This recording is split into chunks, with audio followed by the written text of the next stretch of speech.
akan memaparkan materi tentang bagaimana itu budaya disiplin. Hari ini pemateri kita ada dua. Yang pertama adalah Ibu Gusti Ayu Era Arianti SPD. Lalu yang kedua ada Ibu Nimade Saraswati Ansari SPD MPD. Sebelum kita masuk ke pemaparan materi inti, untuk yang pertama hari ini kita akan dibuka langsung oleh Bapak Kepala SMA Negeri 1 Selamada. Untuk itu kepada Bapak kami silakan.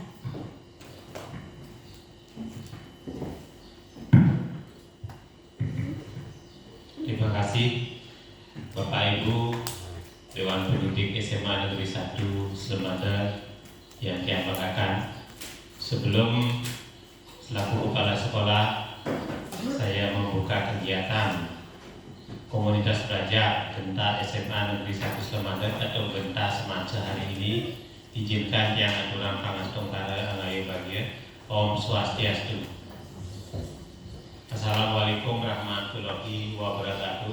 Selamat siang, salam sejahtera bagi kita semua.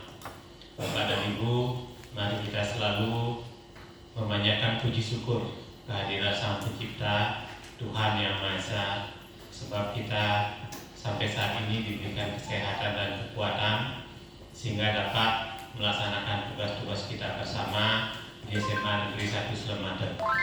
Dan tentu kita selalu memohon kepada Sang Pencipta supaya selalu memberikan anugerah yang terbaik bagi kita semua. Nah, Bapak dan Ibu, saya ucapkan terima kasih dari komunitas Kombel atau komunitas belajar Genta Semansa sudah merancang kegiatan sedemikian rupa sehingga hari ini seperti yang tadi disampaikan oleh moderator, kita akan berbicara tentang budaya disiplin. Ini adalah sebuah kebutuhan. Jadi sekali lagi, moderator pun mengatakan menjadi guru bukan sekadar datang ke kelas, bukan sekadar mengajar, tetapi bagaimana menjadi guru itulah menjadi teladan. Teladan bagi anak didik kita, teladan bagi diri kita sendiri sesungguhnya. Karena guru dalam posisi kita sekarang itu selalu menjadi rujukan bagi anak didik kita. Anak-anak didik yang semakin tumbuh dan berkembang sesuai dengan zamannya yang semakin kritis, itu akan selalu berpikir logis, realistis, melihat gurunya seperti apa. Dengan demikian, diskusi kemudian kegiatan hari ini adalah salah satu upaya bagi kita yang nanti ini akan melekat kepada peningkatan kompetensi guru. Jadi guru seperti yang sering kita sampaikan itu selalu kita punya 4 kompetensi yang sesungguhnya itu satu kesatuan. Jadi ada kompetensi pedagogik, jadi kemampuan mengelola kelas dengan baik sesuai dengan tuntutan zaman dengan kurikulum merdekanya. Dan yang harus kuat juga dari segi profesional, kompetensi profesional itu materinya. Kemudian yang tidak kalah pentingnya 2 kompetensi yang lain, kepribadian dan sosial. Berarti ini satu kesatuan. Nah, marilah sekarang kita di kegiatan ini kita bangun kembali. Mengapa saya katakan bangun kembali? Karena kompetensi ini adalah sesuatu yang ditumbuhkan, bukan diajarkan. Secara teori, secara akademis kita menerima di bangku kuliah. Tetapi dalam rangka merawat dan melaksanakan kompetensi itu supaya menjadi spirit bagi kita seorang guru, itu harus kita tumbuhkan setiap saat. Nah, itulah sehingga bagus sekali hari ini dengan topik budaya disiplin. Dan seperti yang sudah kita budayakan Bapak dan Ibu, kita mempergunakan komunitas belajar ini sebagai wadah milik kita, sehingga dari kita kemudian oleh kita dan untuk kita. Nah, itu artinya Bapak dan Ibu nanti silakan berdiskusi sesama pengurus, termasuk juga masukan dari semua Bapak Ibu guru yang lain di kegiatan-kegiatan yang lain, topiknya apa, kemudian siapa yang memberikan materi atau dipercayakan menyampaikan materi. Nah, ini kebetulan itu berdua, jadi Bu Gusti Ayu Era Arianti dan Ibu Made Saraswati Ansari sekarang sedang mengikuti proses calon guru CGP ya, calon guru penggerak yang lebih kurang selama 6 bulan. Itu berbagi nanti ilmu atau materi tentang budaya disiplin. Jadi proses guru penggerak yang cukup panjang selama 6 bulan itu luar biasa. Nanti mudah-mudahan bisa memberikan warna tersendiri bagi diri sendiri dan juga membantu lembaga kita nanti meningkatkan capaian rapor pendidikannya. Karena materi-materi guru penggerak itu luar biasa. Jadi banyak hal, memang luar biasa lelahnya. Kan begitu ya Musyarat ya, luar biasa. Harus begadang malam hari, harus kawal paket internetnya dan seterusnya. Belum lagi kadang-kadang anak rewel, kan begitu ya, jadi mengganggu. Tetapi semuanya sangat fokus, sama juga dengan Bu Hera dan juga guru penggerak yang terdahulu. Jadi Pak Agung, kemudian Bu Nata, itu saya tahu mengikuti. Dan materinya pun saya syukur seperti yang pernah saya ceritakan dulu, saya ikut apresiasi GPK dari kepala sekolah masuk nominasi, dapat juara 3, kemudian diberikan diklat materi guru penggerak selama 1 minggu. Walaupun itu sangat dipadatkan, tapi materinya untuk diklat 6 bulan, sehingga di bayangan saya sekarang terbayang bagaimana pengelolaan sekolah mengacu kepada kurikulum merdeka. Nah itu Bapak dan Ibu, hal-hal yang saya sampaikan. Dengan demikian selamat Bapak dan Ibu mengikuti kegiatan ini. Kemudian kepada Bu Era juga, Bu Made Saraswati Ansari, selamat juga berbagi ilmu, berbagi materi. Itu silahkan terus dilakukan diskusi-diskusi, nanti sharing demi memperoleh hasil yang terbaik. Jadi sekali lagi memperoleh hasil yang terbaik. Dan serta pimpinan, terutama di kepala sekolah, mungkin tidak penuh atau tidak ikut karena masih ada antrian yang harus saya kerjakan ya, baik di CPO, di PMF. Jadi banyak hal yang harus saya kerjakan di kantor. Ada juga beberapa tadi juga, karena bagaimanapun anak didik kita dipakai di Paskibraka kecamatan, di gladi dan pengukuhan saya harus hadir juga di sana. Itu juga akhirnya harus berbagi, saling mendelegasikan kegiatan. Nah demikian yang saya sampaikan. Jadi selamat, silahkan dilanjutkan kegiatannya. Semoga berjalan lancar.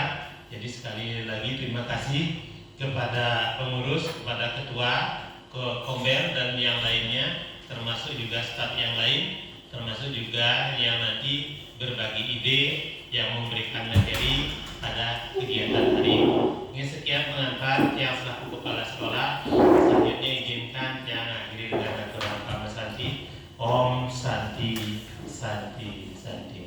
Wassalamualaikum warahmatullahi wabarakatuh. Selamat siang.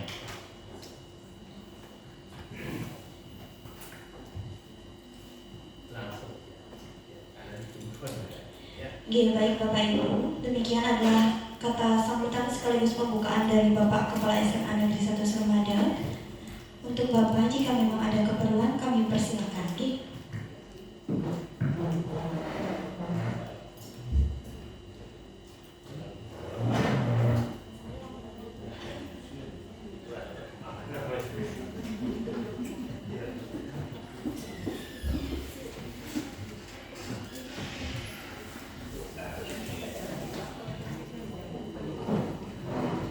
Bapak Ibu, untuk selanjutnya kita akan masuk kepada pengimbasan materi tentang budaya positif.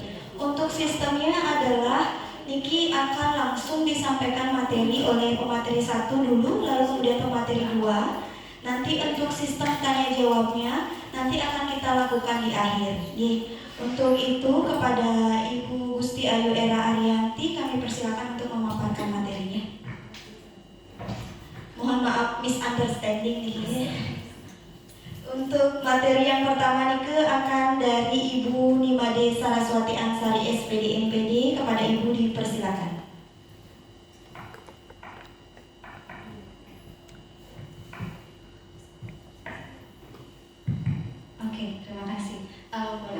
di depan. Oke, terima kasih atas kesempatan yang diberikan kepada saya. Yang terhormat Bapak Kepala Sekolah, kemudian Bapak Ibu Waka, dan juga Bapak Ibu semua yang bersedia hadir menonton kami. Jujur ini mungkin cuma untuk penyelesaian tugas kami, untuk sekedar centang, tapi saya harap topik yang kami bawakan hari ini bisa berguna untuk Bapak Ibu. Dan sebelum saya memulai, saya akan memberikan sebuah ice breaking ke Bapak Ibu. Dan di sini ice breakingnya itulah ice breaking dalam arti sebenarnya. Sebelum saya mulai, sebelum saya putar sebuah video, Ibu Bapak apakah tahu apa arti dari ice? Ice, ya. Ice itu apa? Es. Kalau breaking atau break? Pecah. Oke, ini video tentang ice breaking.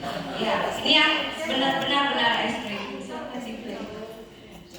Cargo passenger type vessels have more pointy and hydrodynamic designs that allow them to cut through the water like a knife through butter with as little friction as possible. Silakan disimak Bapak Ibu. Are magnificent machines that were created for a single purpose: breaking the ice. Many people still wonder why other ships can't do the same, and how icebreakers really work. Allow us to break the ice. If you notice, other ships or passenger-type vessels have more pointy and hydrodynamic design that allow them to cut through the water like a knife through butter, with as little friction as possible. With icebreakers, it's a bit of a different story. Their hull needs to be designed and built in such a way it can't slow them down or damage their vital parts, like propellers, which are extremely valuable in a vessel.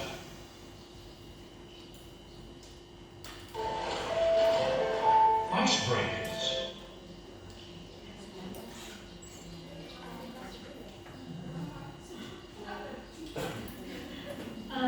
Silakan dilanjutkan Bu Ke.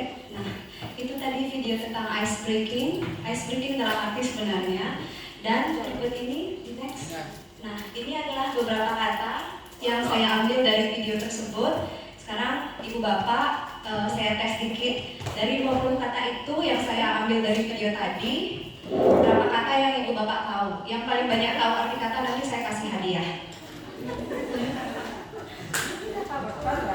Kecuali Giari sama Pak Saryada, maaf.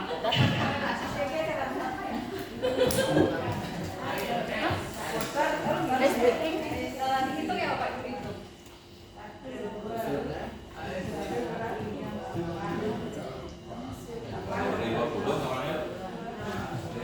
Maksudnya ini? 20 pada sama. Saudara kata 16.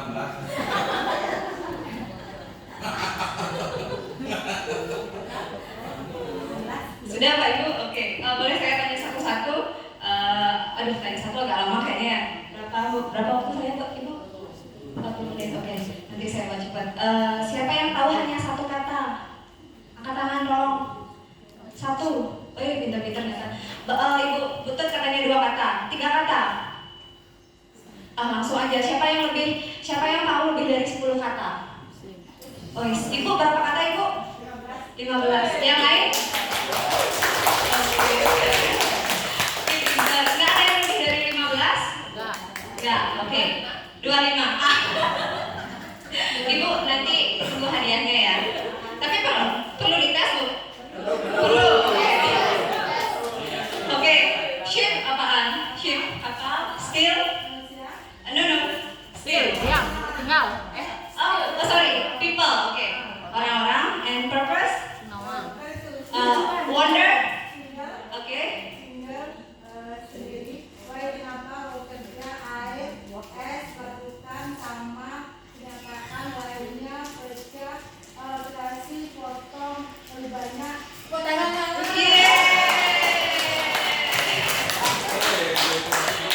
Nanti hadiahnya menyusul Bu. Silakan hubungi manajer saya. Namanya Pak Abi. Tapi benar nanti saya kasih hadiah. Silakan selanjutnya. Mandes sih. Oke, nah sekarang baru saya serius. Jadi di sini ada 5 topik yang akan saya sampaikan. Yang pertama disiplin positif, nilai-nilai kebajikan universal, kebutuhan dasar manusia dan dunia berkualitas, teori motivasi, hukuman dan penghargaan. Mulai ngantuk ya Pak Ibu. Next. Oke, disiplin positif itu adalah pendekatan dalam pengelolaan kelas dan perilaku yang menekankan pada pengajaran dan pembelajaran keterampilan sosial dan emosional, bukan sekedar memberi hukuman. Dan di sini yang dipentingkan adalah hubungan yang kuat di mana guru dan siswa itu diharapkan saling menghargai.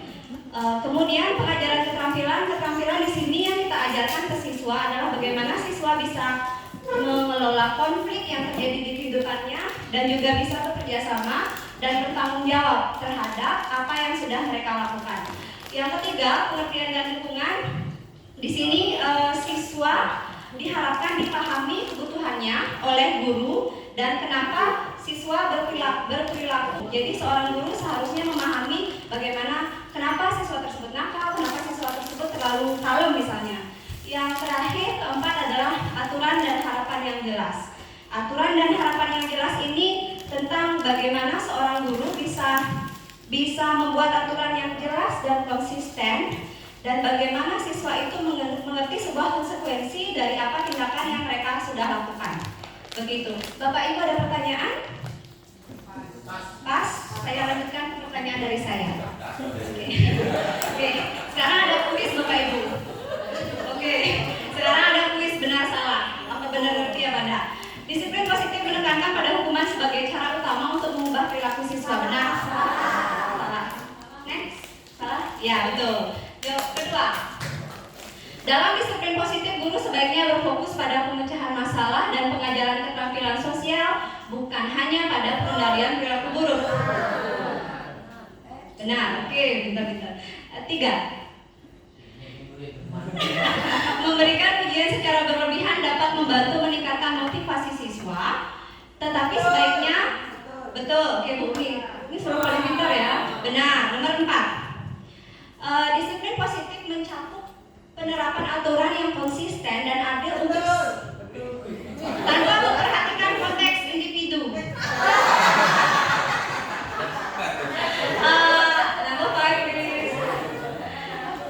Number 5, salah satu prinsip disiplin positif adalah mengajarkan siswa cara untuk bertanggung jawab atas tindakan mereka. Benar, oke. Oke, benar. Number 6. Dalam disiplin positif sangat penting untuk menggunakan ancaman. Salah, oke. Nomor 7. Strategi disiplin positif melibatkan komunikasi yang terbuka. Betul? Benar katanya? Apakah benar? Iya, benar. Nomor 8, lagi 3 soal.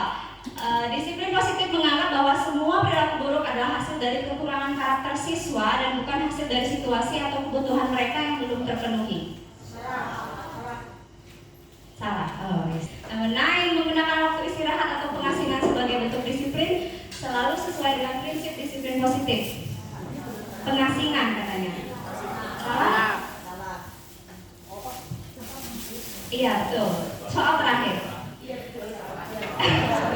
Ya, betul, salah. Menggunakan 10. Guru yang menerapkan disiplin positif harus siap untuk mendengarkan dan memahami, ya.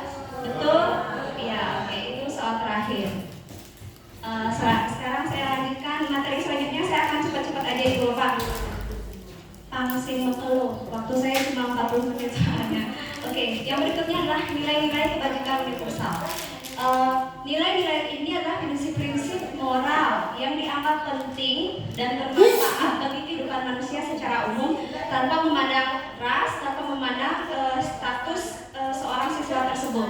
Dan nilai-nilai kebajikan yang biasanya kita ketahui bersama berlaku secara universal, berlaku secara internasional mungkin. Contohnya adalah kasih sayang, kejujuran, empati, keadilan, dan keberanian. Dan jika kita sebagai guru bisa mengajarkan nilai-nilai ini di sekolah, dapat membantu siswa untuk mengembangkan karakter yang baik dan berperilaku secara etis dalam berbagai situasi. Next. Berikutnya adalah tentang kebutuhan dasar manusia. Jadi ada 5 kebutuhan dasar manusia, yaitu yang pertama adalah bertahan hidup. Bertahan hidup jelas ya, kita semua di sini untuk bertahan hidup nyari uang. Bagaimana kita mencari sesuap nasi atau sebongkah berlian atau yang penting cuan, itu adalah yang pertama. Kemudian tentang penguasaan, yang ketiga adalah kasih sayang dan rasa diterima. Kemudian kesenangan dan kebebasan. Jadi kita sebagai guru sebaiknya memahami bahwa setiap manusia mempunyai kebutuhan dasar ini. Jangan sampai mereka kurang kasih sayang atau mungkin mereka merasa tertekan. Dan selanjutnya, jika kebutuhan dasar manusia ini terpenuhi, maka terbentuklah dunia yang berkualitas bagi mereka. Dunia berkualitas itu merujuk pada pemenuhan kebutuhan dasar ini. Oke, selanjutnya ada teori motivasi. Maaf Ibu ya, slide saya agak terlalu ganjen Oke, teori motivasi ada 2. Teori motivasi intrinsik itu siswa termotivasi karena mereka menemukan aktivitas tersebut menarik dan memuaskan secara pribadi.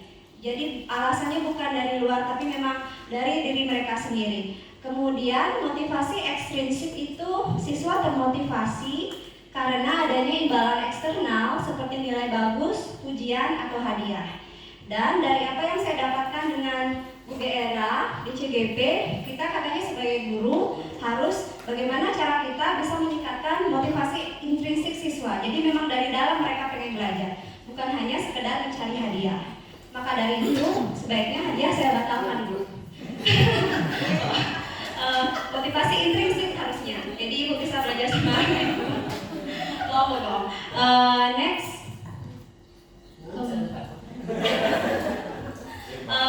Ini yang terakhir ya, benar ya?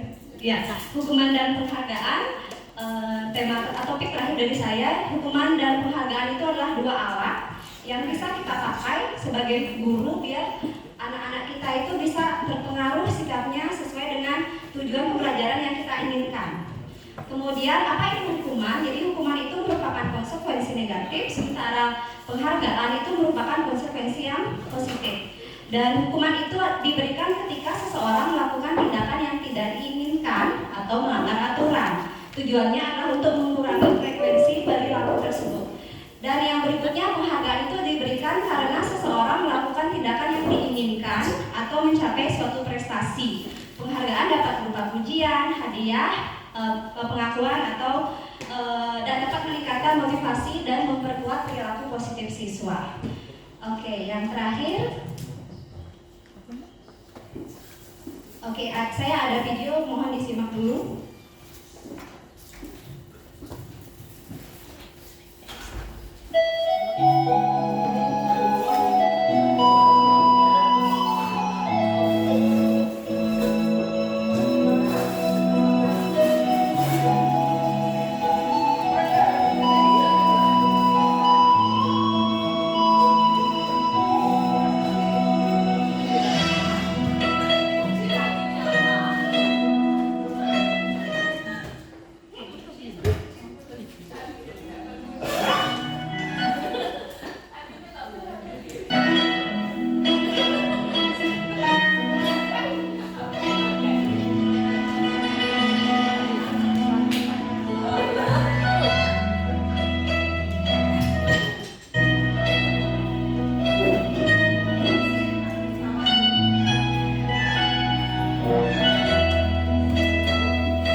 Saya merasa menghabiskan waktu saya sia-sia menonton video itu. Tapi semoga dengan Ibu Bapak nonton saya, waktunya tidak sia-sia. Ada yang didapatkan maksudnya. Iya, itu saudara-saudara. Oke, sekian dari saya Ibu Bapak. Selanjutnya maaf jika ada salah kata dan perbuatan dari saya yang saya sengaja maupun tidak. Dan selanjutnya akan dilanjutkan oleh Bu Era. Terima kasih.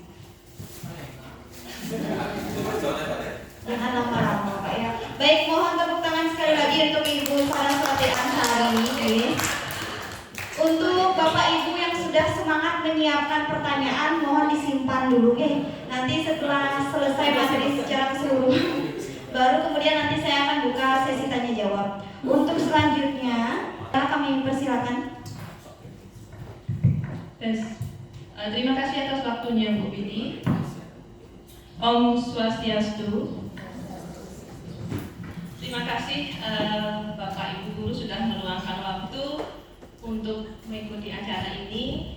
Saya harapkan apa yang saya sampaikan bisa bermanfaat untuk Bapak Ibu Guru sebagai guru dan sebagai individu tentunya. Baik, sebelum kita mulai pada lanjutan materi budaya positif, yaitu nanti akan saya lanjutkan terkait dengan konsekuensi dan restitusi, saya akan memberikan juga ice breaking agar Bapak Ibu Guru tidak mengantuk. Jadi di 8 kota ini akan ada berbagai macam soal dari berbagai macam mata pelajaran. Tentunya bahasa Inggris nggak ada ya. Nanti akan saya bagi menjadi 2 kelompok di sini. Anggap saja di sini ada komplek guru IPA kelompok 1, ya. Di sini komplek guru IPS ya kelompok 2. Nanti silakan dijawab soalnya, apakah dapat soal matematika, bahasa Bali, sejarah, silakan dijawab ya. Nanti ada poinnya. Kita mulai dari kelompok 1, ya. Dari kelompok 1 sebelah kiri saya ingin memilih kotak nomor berapa? 1. Nomor 1. Pak Dewa. Tim 1 mendapatkan bonus dan akan mengambil poin dari tim 2. Berapa poinnya mau diambil? Berapa poin mau diambil dari tim 2? 25. Oke, 25 katanya. Tim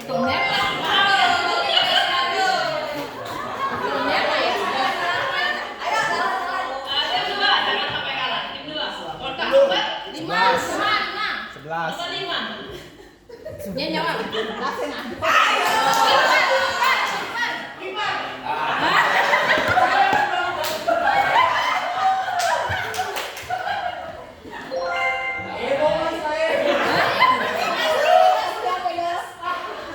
Kelompok 1.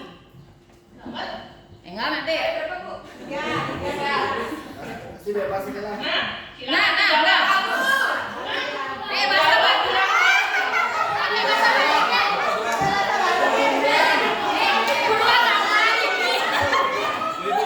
Bahasa Bali. Tim 2 tolong diam dulu.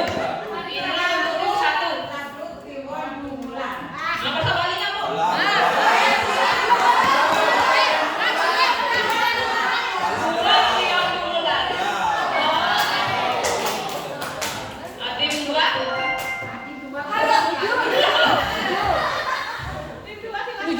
Tujuh. Nomor 7. Nah, Ada bener. menari di Aja tak kan? sejarah. Personifikasi kata-kata desa Riade.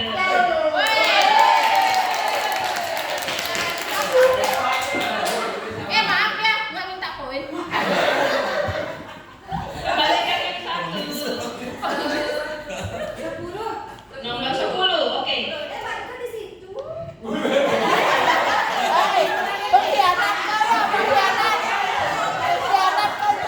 Nah,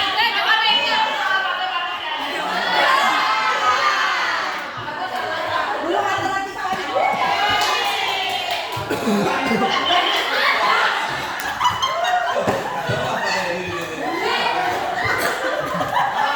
pegang kelompok 2.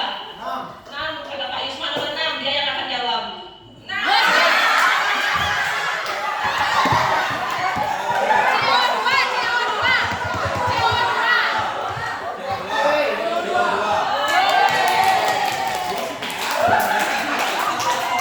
Maaf ya, kita pintar-pintar ya. Kelompok 1.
bisa menjalankan game ini. Karena ada song, ada bonus, ini yang menarik dari game. Baik, karena suasana sudah kondusif, sudah panas ya. Lebih panas.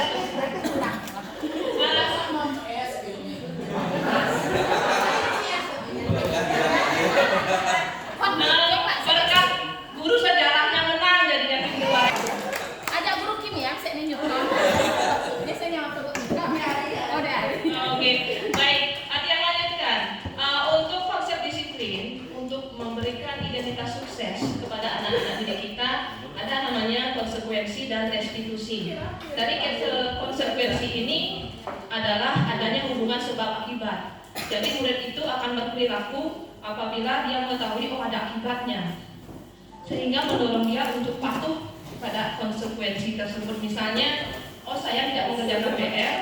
Kalau tidak mengerjakan PR, saya akan mendapat tugas tambahan. Itu namanya konsekuensi. Tapi dia patuh. Selanjutnya, kalau restitusi.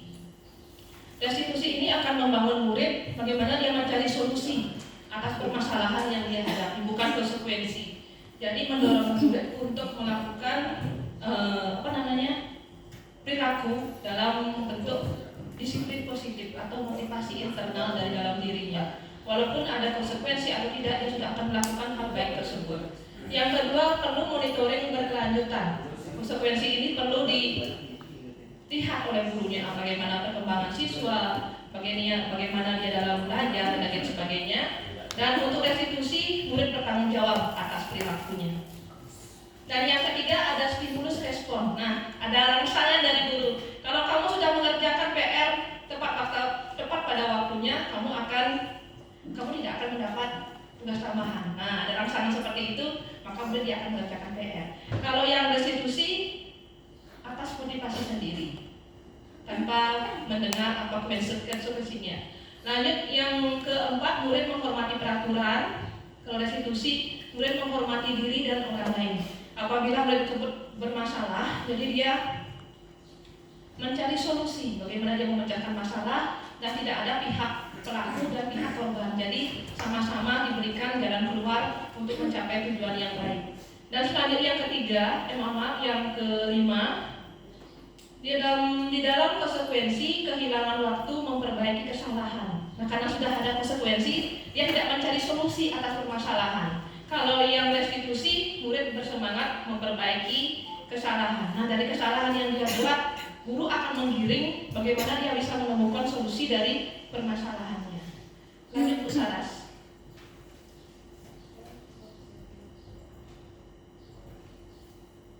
Nah, lebih detailnya, restitusi adalah sebuah cara menanamkan disiplin positif yang dimana proses menciptakan kondisi siswa untuk memperbaiki kesalahan sehingga dapat kembali pada kelompok mereka dengan karakter yang lebih kuat. Jadi apabila murid melakukan sebuah kesalahan, ketika ada pihak A dan B, A pelaku, B korban, di sini tidak ada yang dirugikan. Sama-sama diberikan jalan keluar untuk mencapai solusi dan murid yang melakukan kesalahan tersebut tidak dikucilkan dalam kelompoknya, bisa kembali seperti biasa. Ciri-cirinya belajar dari kesalahan. Yang kedua, tawaran bukan paksaan, artinya guru memberikan sebuah tawaran, mengajak murid berdiskusi. Kalau kesalahan kamu seperti ini, kira-kira apa yang harus kamu lakukan? Nilai-nilai apa yang harus kamu taati dan lain sebagainya. Selanjutnya, berfokus pada solusi, menuntun melihat ke dalam diri dan memperbaiki hubungan. Bisa dilanjutkan, Bu Saras? Untuk perbedaan hukuman, konsekuensi dan restitusi, kalau hukuman, guru menghukum siswa yang terlambat dengan 1 keliling lapangan. Jadi kalau hukuman ini biasanya dilakukan tidak logis dengan apa pelanggaran siswa. Seperti itu. Jadi ini akan menimbulkan satu, murid bisa dendam, takut, dan bahkan dia trauma untuk bertemu guru tersebut. Yang kedua, konsekuensi. Konsekuensi ini guru itu tegas dan murid menghormati aturan. Karena konsekuensinya tugas tambahan tidak dapat membuat PR, itu dia harus ikuti seperti itu. Jadi konsekuensi ini masih logis. Apa yang didapat oleh siswa tersebut masih logis. Kalau hukuman tidak buat PR, tapi keliling lapangan, tidak logis kan, tidak ada hubungannya seperti itu. Lanjut yang restitusi, guru menanyakan keyakinan kelas atau nilai yang diyakini untuk menyelesaikan masalah. Guru terbuka, murid menghormati dirinya dan orang lain sehingga semua pihak menang dan benar. Tidak ada dirugikan di sini, tetapi mendapatkan solusi atas permasalahan di restitusi. Lanjut slide berikutnya. Nah, dalam restitusi ini, jadi perlu juga kita memahami posisi kontrol guru. Kira-kira Bapak Ibu sekarang berada di posisi kontrol yang mana? Yang lebih sering dilakukan? Penghukum, pembuat rasa bersalah, teman, pemantau, atau manajer? Teman. Oke. Jika penghukum, di sini cenderung akan ada hukuman baik kekerasan dari verbal maupun hukuman fisik. Seperti yang saya katakan tadi, rentan membuat murid itu trauma, takut, bahkan dia bisa membangkang dengan hukuman-hukuman yang diberikan. Yang kedua, pembuat rasa bersalah. Di sini akan menggiring murid menjadi orang yang tidak berharga, tidak berguna. Seperti halnya dia melakukan kesalahan. Kamu tidak kasihan dengan orang tuamu. Berapa biaya yang sudah dikeluarkan oleh ibumu kamu untuk bersekolah di sini, tetapi kamu bersekolah dengan tingkah laku seperti ini. Apakah kamu tidak merasa kasihan? Nah, pembuat rasa bersalah. Murid itu berkecil hati bahwa saya sudah bersalah melakukan hal tersebut. Yang ketiga, teman. Dan teman ini memang efektif digunakan ketika kita berinteraksi dengan murid, tetapi itu hanya jangka pendek. Jangka panjangnya ada dampak negatifnya, yaitu murid bisa jadi menolak apa yang kita minta. Seperti itu. Mungkin dengan keakraban kita dengan murid lebih leluasa rasanya meminta murid melakukan A, melakukan B, tetapi untuk jangka panjangnya murid rentan bisa menolak apa yang kita minta karena dia sudah menganggap kita biasa. Oh, ibu itu teman saya, masa sih saya harus seperti itu, Bu? Kenapa nggak dia aja? Nah, seperti itu contohnya. Lalu untuk memantau ini kita memantau perilaku murid dengan aturan yang ada di sekolah ini. Oh, sepatumu seperti itu, aturannya bagaimana, Nak? Bajumu keluar, aturannya bagaimana? Nah, kita selalu pantau murid itu dengan aturan-aturan. Dan yang terakhir, yang manajer. Kalau yang manajer ini kita yang mengatur jadwalnya kapan, kita yang mengatur kapan kita mengeksekusi, apa tawaran yang kita bisa berikan ke murid, dan kita mengajak murid itu berdiskusi, merangsang dia untuk mau berdiskusi, bercerita, mengungkapkan permasalahannya, alasannya apa, dan solusi apa kira-kira yang bisa untuk memperbaiki permasalahan dari murid tersebut. Lanjut usaha untuk penerapannya. Nah, kurang lebih seperti ini Bapak Ibu Guru. Sebagai penghukum, misalnya ikuti peraturan di sekolah, karena kamu terlambat sekarang lari keliling lapangan. Nah, contoh penghukum. Kalau yang pembuat rasa bersalah, ibu sudah ingatkan berulang kali, kamu tidak kasihan dengan ibu. Kalau pembuat rasa bersalah ini cenderung guru menggunakan kata-kata yang lembut, pelan, sehingga murid itu merasa dia berkecil hati, sedih seperti itu. Lanjut sebagai teman, nah ayolah, kamu pasti bisa lakukan ini demi ibu. Tidak apa kalau salah. Nah, seperti kadang-kadang kita lebih banyak berinteraksi seperti ini ya, tetapi jangka pendek bisa efektif, jangka panjangnya kurang efektif dilakukan.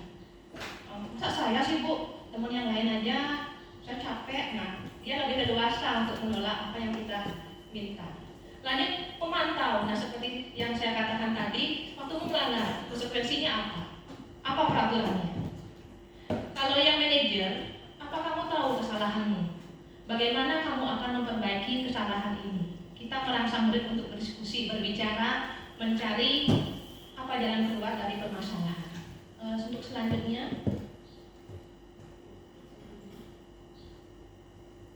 nah ini sudah yakin yang Bapak Ibu Guru sudah menerapkan di sekolah, yang sudah banyak melihat ada keyakinan kelas yang sudah ditempel di masing-masing kelas. Keyakinan ini adalah seperangkat nilai atau prinsip-prinsip yang kita sepakati dengan murid, bagaimana kita bisa mewujudkan kenyamanan dalam belajar. Nyaman dalam artian guru nyaman, murid itu nyaman, temannya juga nyaman. Bagaimana kita bisa menciptakan kelas impian dengan cara menggali murid tersebut bisa menyampaikan nilai-nilai yang diyakini. Nah, yang pertama, berikan murid pemahaman terkait keyakinan kelas. Nah, di sini kadang-kadang ketika saya berbicara apa yang membuatmu nyaman di kelas ini, terkadang ada jawaban murid yang rasanya agak nyeleneh seperti itu. Tidak ada tugas, tidak ada PR, pengen tidur dan lain sebagainya. Tetapi mari kita di sini sebelum membuat keyakinan berikan dia pemahaman apa itu keyakinan kelas, nilai apa yang diyakini yang bisa membuat kenyamanan. Selanjutnya minta murid untuk menuliskan keyakinannya. Berikan dia untuk menulis dan lanjut guru mendiskusikan dengan murid. Kira-kira cocok apa tidak diterapkan seperti itu. Kita tugasnya menuntut. Karena itu kan dari murid sendiri. Sekarang kita yang tugasnya menuntun, mendiskusikan apakah nilai itu cocok atau tidak. Selanjutnya, jika sudah didiskusikan dan menemukan sebuah kesepakatan, diharapkan juga dengan terlalu banyak, biar tidak terlalu susah mengingat murid-muridnya. Dan ubah keyakinan kelas menjadi kalimat positif. Misalnya, tidak boleh menggunakan HP. Mungkin nanti bisa diganti menggunakan HP dengan bijak seperti itu. Jadinya dia menggunakan kalimat-kalimat positif. Dan apabila sudah membuat keyakinan, pajang di tempat yang mudah dilihat dan dapat ditinjau sewaktu-waktu. Keyakinan bisa ditinjau, apakah mau dikurangi atau apa mau ditambahkan. Silakan nanti Bapak Ibu guru yang memiliki wewenang dengan muridnya mendiskusikan di kelasnya masing-masing. Kalau yang sendiri, keyakinan kelas yang di bahasa Bali karena 12 kelas itu yang pakaikan sebagai foto profil di grup WA. Ya, kalau di awal pembelajaran saya ingatkan, coba lihat foto profil grup kalian. Nah, mari kita kembali mengingat apa keyakinan kita seperti itu. Mari kita ingatkan anak-anak di awal pembelajaran agar siap belajar. Itu yang terpenting, kita bisa menciptakan kesiapan belajar dulu baru langsung mengeksekusi seperti itu. Kalau belum siap, rasanya kelas belum kondusif seperti itu. Lanjut Bu Saras. Nah, mungkin ini ada beberapa dokumentasi pembentukan keyakinan kelas yang sudah dia lakukan. Yang yakin Bapak Ibu guru sudah menerapkan semua. Jadi bagaimana seninya Bapak Ibu guru mengajak murid berdiskusi, silahkan. Yang penting nanti kita membuat sebuah keyakinan, mendapat sebuah keyakinan untuk menciptakan kenyamanan dalam belajar. Bisa dilanjut. Nah, ini yang terakhir, segitiga restitusi, praktek restitusi.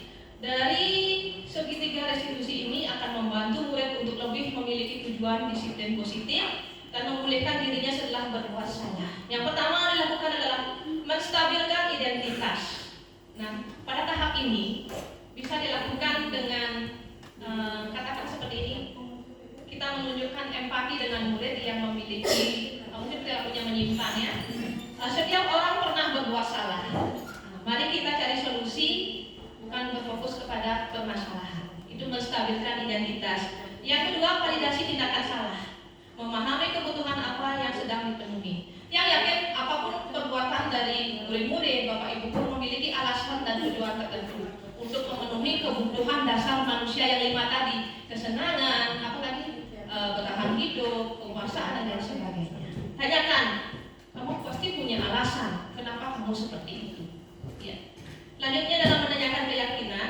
Nah, dengan perilakumu yang seperti itu, kira-kira sesuai tidak dengan keyakinan kelas kita? Oh, jika tidak, kira-kira yang mana tidak sesuai?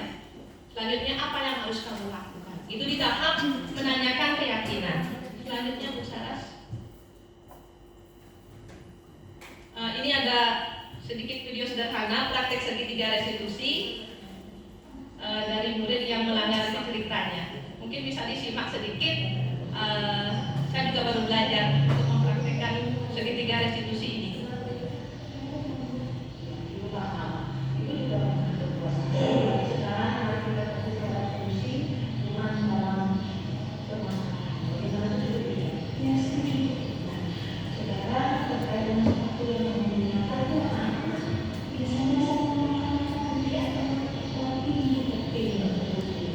Kira-kira dengan warna sepatu seperti itu, apakah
Oke, Bu Sarah sudah.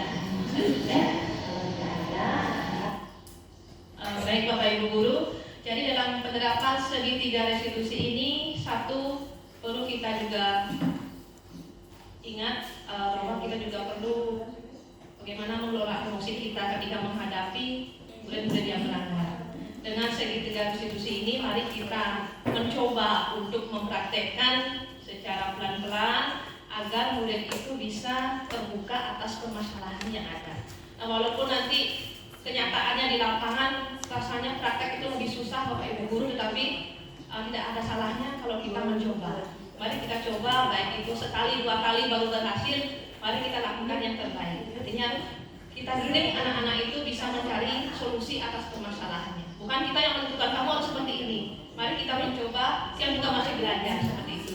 Jadi dari materi budaya positif ini, yang tidak kalah pentingnya adalah kolaborasi Bapak Ibu. Jadi budaya positif itu tidak bisa hanya 1-2 orang yang menerapkan. Bagaimana kita semua warga di sini memiliki komunikasi kerjasama yang baik. Selain itu kita memiliki pandangan yang sama terhadap program sekolah kita, menyamakan persepsi untuk mencapai tujuan dari sekolah kita, yaitu menyenangkan, cerdas, dan berkarakter baik. Terima kasih atas waktunya. Mohon maaf apabila ada salah-salah kata. Terima kasih. Baik, demikian adalah pemaparan materi tentang penerapan budaya positif. Bapak Ibu, sebelum absen kita masih punya waktu sekitar 35 menit lagi. Jadi untuk selanjutnya saya akan membuka sesi diskusi. Jadi Bapak Ibu yang dari tadi sudah menggebu-gebu punya pertanyaan gitu ya, mohon untuk disampaikan. Ada yang ingin bertanya? Oh, boleh juga saran atau masukan untuk baik dari kami di komunitas Genta atau untuk calon CGP.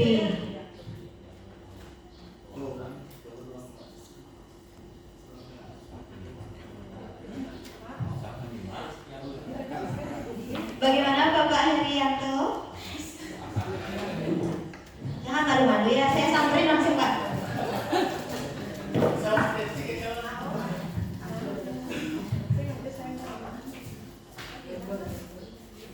Yang sebenarnya di hati saya itu sudah pas ya, tapi kan lagi paksa ya. Nah, bagusnya mungkin ini adalah kalau dibilang pertanyaan, ya bertanya kalau memang nanti kita tadi intinya kolaborasi itu menangani siswa. Pertama yang perlu mendapatkan informasi terkini di mana teman-teman yang CGP, agar kita tidak salah melakukan tindakan yang sebenarnya tujuan kita bersama, yang yakin bagaimana kita bisa mendisiplinkan anak-anak kita sehingga nanti anak-anak kita itu karakternya baik untuk di masa sekarang, masa depan. Nah, tadi disampaikan apakah zaman di kurikulum Merdeka ini masih bisa kita terapkan hukuman apa tidak? Karena yang dengar-dengar juga di pelatihan-pelatihan yang ikuti secara mandiri, tidak boleh kita menghukum siswa. Nah, kenyataan apa yang kita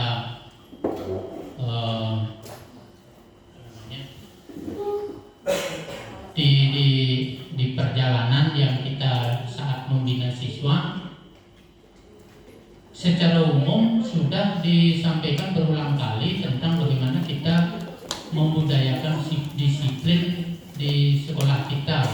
Salah satu contoh anak-anak laki-laki agar rambutnya mungkin itu tidak sampai ke menyentuh telinga dan sebagainya. Tetapi ada beberapa oknum siswa itu menjadi perhatian kita bersama. Buktinya kita sampai melakukan tindakan mencukur anak-anak itu di sekolah. Nah, apakah tindakan kita itu masih dibolehkan seperti itu atau memang tidak? Jangan sampai seperti tadi keinginan kita itu mendidik, mendisiplinkan anak jadi salah katanya. Nah, seperti yang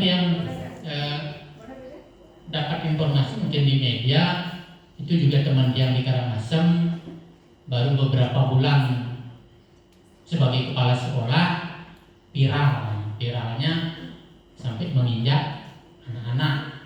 Ya, di videonya menginjak anak-anak, kita bagaimana, apakah itu editan dan sebagainya kita tidak tahu. Itu teman yang di Karangasem melakukan hal itu. Pasti tujuan Bapak Kepala Sekolah dan warga sekolah itu bagaimana menciptakan anak-anak itu nanti berkarakter yang baik gitu. Mungkin saja pas nasibnya dengan mungkin selalu melakukan tindakan yang kurang bagus atau menyalahi aturan-aturan yang diberikan, sehingga namanya kita manusia ada batas kesabarannya ya, batas kesabarannya. Tiang pun sering juga, mohon maaf ini sering yang sampaikan ke anak-anak, kalau udah tidak salah waktu di kelas 12 IPS 1 zamannya Delon ya, itu hampir lebih besar anak-anak terkumpul di sana ya, tapi mau emosinya itu memuncak ya. Syukurnya saya masih bisa mereda, tidak melakukan fisik, tetapi kata-kata saya itu sebenarnya sudah tidak cocok dengan apa yang disampaikan tadi gitu. Merasa mungkin anak-anak itu berkecil hati dan sebagainya, sampai dia menyatakan kalau memang kamu tidak senang silahkan lapor ke kepala sekolah, ganti saya untuk mengajar di sini gitu kan. Sebenarnya sudah di luar batas kemampuan kita ya. Nah, itu yang perlu sampaikan. Apakah di kurikulum Merdeka bisa tidak kita seperti itu, atau mungkin bagaimana teknisnya sehingga kita itu nantinya secara hukum selamat juga gitu intinya ya. Jadi keinginan kita bersama yang yakin kita itu jangan sampai nanti payung-jakan di sini menjadi hilang gitu kan, gara-gara nanti oknum siswa yang kita sebenarnya bina untuk disiplin karena situasi dan kondisi kita, batas kesabaran kita itu hilang. Itu yang saya sampaikan, mohon informasinya sehingga kami di sini bertindak lebih berhati-hati. Terima kasih. Iya, terima kasih Pak De. Siapa yang akan menjawab Ibu? Baik, terima kasih Pak Derianto atas pertanyaannya. Saya akan mencoba menjawab, tapi bukan maksud saya menggurui. Ini berdasarkan teori-teori, ini berdasarkan sesuatu yang dianggap ideal. Gitu. Jadi kalau Bapak tadi pertanyaannya dalam kurikulum Merdeka itu apakah boleh dihukum? Jujur ini juga termasuk pertanyaan yang kelompok saya dapatkan waktu kami presentasi, dan bahkan ibu fasilitator saya tidak terlalu memberikan jawaban yang jelas. Bahkan beliau malah memberikan contoh kasus yang terjadi di sekolah beliau, dan saran beliau sabar gitu. Kemudian tapi mari kita berbicara tentang masalah idealnya. Jadi kalau fokus pada kurikulum Merdeka itu kan memang pembelajaran yang lebih berbasis pada kebutuhan dan minat siswa. Jadi serta pengembangan Dan di sini hukuman dalam konteks kurikulum merdeka itu kurang relevan karena pendekatan utamanya itu adalah pembelajaran yang positif dan pembentukan karakter melalui metode yang lebih mendukung dan memotivasi. Jadi sebaiknya jika ada siswa yang melakukan kesalahan, sebaiknya kita mencari tahu dulu, mungkin ada 5 kebutuhan dasar dari siswa ini yang kurang. Jadi kita memang ditugaskan sebagai guru untuk mencari tahu dulu tiap individu, dan itu memerlukan kesabaran yang panjang sekali. Dan iya betul, tapi begini, kalau saya sama siswa saya lebih sabar, kalau sama anak saya kurang sabar, anak saya di rumah maksudnya. Dan penerapan konsekuensi atau disiplin dalam kurikulum merdeka seharusnya lebih berbasis pada dialog dan juga pembimbingan daripada hukuman tradisional gitu. Dan masalah mungkin rambut tadi Pak De sempat singgung ya, bahkan itu sempat viral seperti yang Pak De bilang. Nah, bagaimana, apakah perlukah, kenapa apa hubungannya rambut sama disiplin, itu masih jadi tanda tanya, belum jadi jawaban. Tapi gimana ya, pendekatan ini pendekatan melalui diskusi, melalui obrolan, tidak hanya sekedar memberikan hukuman langsung, itu yang terutama di kurikulum merdeka, dan menekankan bagaimana siswa itu membentuk karakter dan akhirnya mereka bisa menghadapi kehidupan sosial mereka di masa depan, atau mungkin mensejahterakan mereka nanti gitu. Mungkin nakal itu biasa, asal yang kurang ajar loh Pak. Oke, sekian dari saya, mungkin bisa menjawab. Gera ada tambahan? Baik, terima kasih atas waktunya. Terkait dengan hukuman dalam masa kita di kurikulum merdeka ini, sebaiknya dihindari ya. Artinya mari kita coba untuk menerapkan yang seperti yang katakan tadi, segitiga restitusi itu. Ya, walaupun rasanya sulit dengan bagaimana respon anak-anak, mari kita coba giring anak-anak, beri dia pemahaman. Intinya kita mencoba Bapak Ibu, mencoba, dan kita harus juga mengelola emosi dan kesabaran kita dalam menghadapi anak-anak. Tanyakan alasannya, apa yang membuat dia seperti itu, dan mari kita ajak berdiskusi bagaimana kamu seharusnya. Dan yang terpenting juga keyakinan kelas, karena dia yang buat, dari dia untuk kita, seperti itu, untuk kita semua. Jadi bagaimana kita bisa, kamu sudah menyepakati ini, apa yang harus kamu lakukan, solusi apa untuk memperbaiki kesalahan kamu. Mungkin dengan skenario yang sudah tersusun mudah untuk membuat kita mempraktekkan itu, tetapi kenyataan di lapangan mari kita coba. Optimis Pak Ibu, mari kita mencoba. Kita juga akan mencoba dan terus mencoba seperti itu, berusaha menyabarkan diri terkait dengan pelanggaran-pelanggaran dan etika-etika yang dilakukan oleh murid kita, seperti itu. Intinya mari kita coba, sabar, dan terapkan secara konsisten seperti itu. Terima kasih. Iya baik, terima kasih Bu Gera. Bagaimana Bapak? Sampun. Yang kembali menyambung sedikit ya, artinya tadi sudah kan yang perlu kita lakukan, satu adalah kita bersabar, kita berdiskusi dengan anak-anak terlebih awal.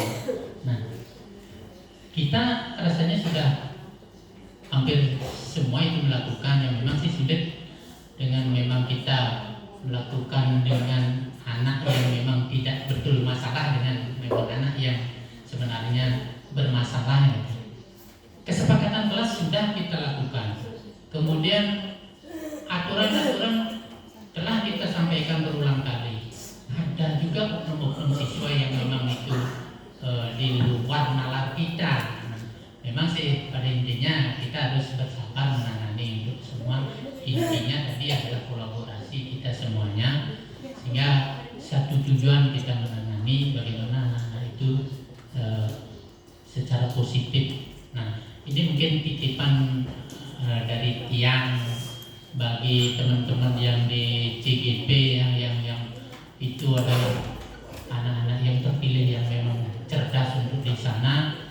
Karena kekurangan literasi yang sendiri, apakah ini memang sudah ada payung hukumnya atau memang belum ada? Kalau memang belum ada, mohon nanti disampaikan ke bapak-bapak di dalam kita melaksanakan tugas sebagai guru, tentunya agar tidak terbentur secara hukum, sehingga apa yang kita lakukan kalau itu diinvestigasi memang sesuai dengan prosedur kita, tidak menyalahi aturan ya.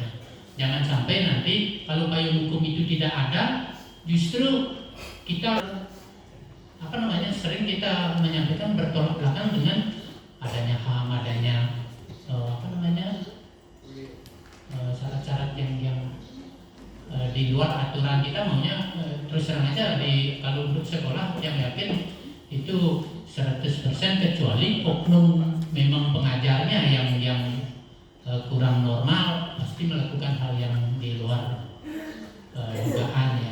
Tapi kalau memang itu sudah normal-normal, yang yakin aturan-aturan itu sudah dibuat. Kemudian tadi karena keterbatasan kita juga dengan maksimal sudah kita lakukan, toh juga anak itu masih melakukan tindakan yang melanggar gitu. Nah ini perlu menurut Tiangde agar ada payung hukum buat kita, sehingga kita kuat untuk menindak anak, membuat anak karakternya lebih baik untuk bangsa ini gitu ya. Terima kasih, itu yang perlu disampaikan. Mungkin itu salah satu titipan, kalau memang itu belum ada payung hukumnya agar dibuat payung hukum ya. Kalau sudah mungkin di peraturan mana, sehingga kita bisa baca-baca untuk semua literasi dari itu. Terima kasih. Nih, terima kasih Pak. Ada mau tanggapan dari Bapak Ibu materi? Sudah nih. Bapak Ibu audiens yang lain, apakah ada saran, kemudian ada komentar atau ada pertanyaan yang lain? Oke, Pak D Gani. Pak D disilakan.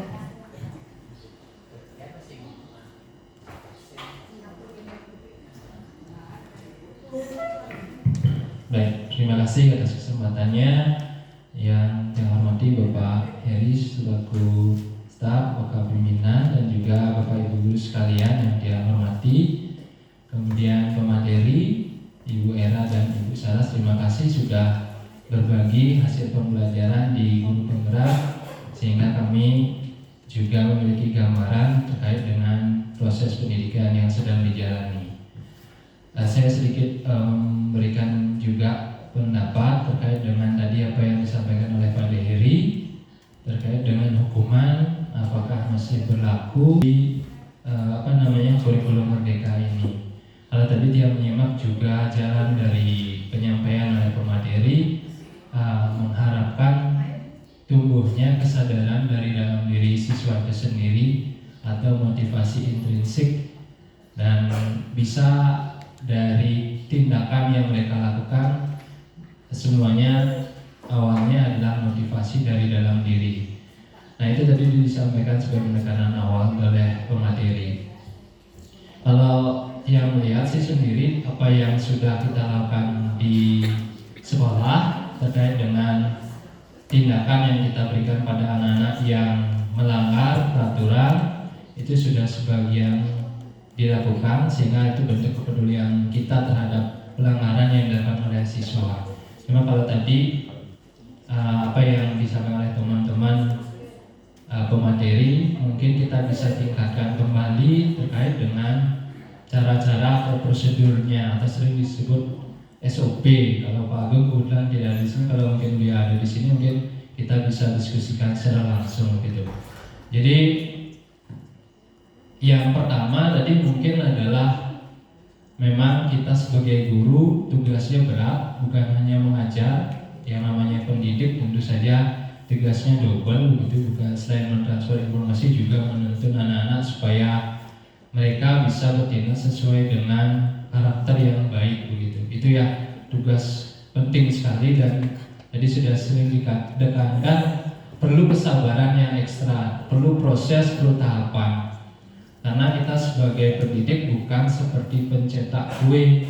Dalam mendidik artinya adonannya ada, kita cetak sudah langsung jadi kue bolu, kue tar, bukan seperti itu. Jadi proses yang akan berulang-ulang, perlu kesabaran. Seperti pemahat, ya bahan kayu atau handuk, kalau batu ya keras sekali bahannya gitu. Jadi banyak keunikan yang dimiliki oleh anak didik kita. Yang pertama kalau menurut dia yang perlu kita lakukan terhadap siswa tersebut adalah menumbuhkan kesadaran dengan cara menanyakan kembali di awal seperti tadi disampaikan, pasti akan ada alasan kenapa mereka melakukan pelanggaran ini.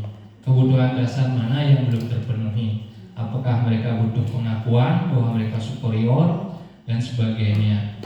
Tentu itu yang rasanya perlu kita gali lebih dalam lagi. Selain kita menanyakan pelanggarannya yang sudah mereka lakukan. Kemudian yang berikutnya tentu adalah dari kesalahan yang mereka lakukan, harapannya adalah mereka bisa berubah begitu dengan sendiri. Tapi itu kadang-kadang juga berulang kali masih lakukan pelanggaran. Nah itu yang membuat kita kadang-kadang sebagai guru jengkel terhadap tindakan siswa itu sendiri. Nah itu yang menurut yang sendiri nanti kedepannya mari berkolaborasi bersama-sama untuk menumbuhkan kesadaran di awal. Mungkin kalau usulan yang kepada teman-teman di guru BK, bisa nggak kita buat sebuah kartu refleksi. Jadi kartu refleksi ini memuat tentang apa yang menjadi alasan mereka kenapa melakukan tindakan itu. Kemudian